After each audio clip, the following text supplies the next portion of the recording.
আফ্রিদিকে ধরার পর থেকেই জনপ্রিয় কন্টেন্ট ক্রিয়েটর আরএস ফাহিমকে নিয়ে চলছিল আলোচনা সমালোচনা। এবার যেন সেই সমালোচনার আগুনে ঘি ঢেলে দিলেন মোহাম্মদপুরের সাবেক ওয়ার্ড কাউন্সিলর ও যুবলীগ নেতা তারেকুজ্জামান রাজীব।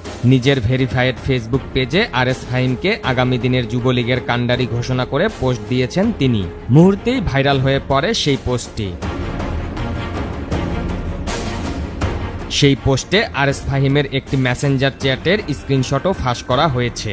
উক্ত স্ক্রিনশটে দেখা যায় জুলাইয়ের পক্ষে এক ব্যক্তি কথা বলায় আরএস ফাহিম সেই ব্যক্তিকে ডিবিতে তুলে দিতে বলেন। এমনকি টাকা খরচ করে হলেও সেই ব্যক্তিকে ধরে নিজেদের হাতে তুলে দিতেও যুবলীগের রাজীবকে আহ্বান জানান তিনি।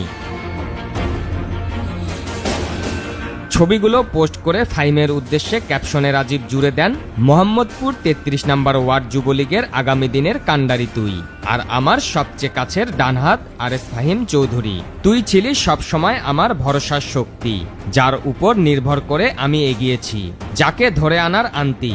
মানুষকে একত্রিত করার যে অদম্য সাহস তোর ভেতরে আছে, সেটা পুরনো কথাগুলো মনে করলেই বুকের ভেতর জাগে। তোর সেই গর্জন আবার চাই, যেটা সবার চোখ এড়িয়ে হলেও ভিতর থেকে সবাইকে নাড়া দেয়। মনে রাখিস, তুই শুধু আমার ডানহাত না, তুই আগামী দিনের শক্তি।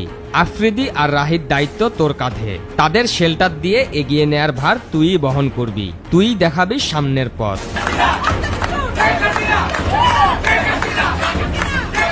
এছাড়াও রাজীব আরেকটি পোস্ট দেন, যেখানে রাহিকে উদ্দেশ্য করে তিনি লেখেন, রাহি, তুই তো তরুণ শক্তি, আওয়ামী লীগের পতাকা হাতে নিয়ে মানুষের পাশে দাঁড়াস। একদিন তোর নামও সবাই গর্ব করে বলবে। জয় বাংলা, জয় বঙ্গবন্ধু। উল্লেখ্য যে আওয়ামী লীগের আমলেই নানা বিতর্কিত কর্মকাণ্ডে সমালোচিত ছিলেন রাজীব। মোহাম্মদপুরে সন্ত্রাসী কর্মকাণ্ড, চাঁদাবাজি, লুটপাট করে বিপুল অর্থের মালিক হয়েছিলেন তিনি। আওয়ামী সরকারের পতনের পর আত্মগোপনে রয়েছেন রাজীব।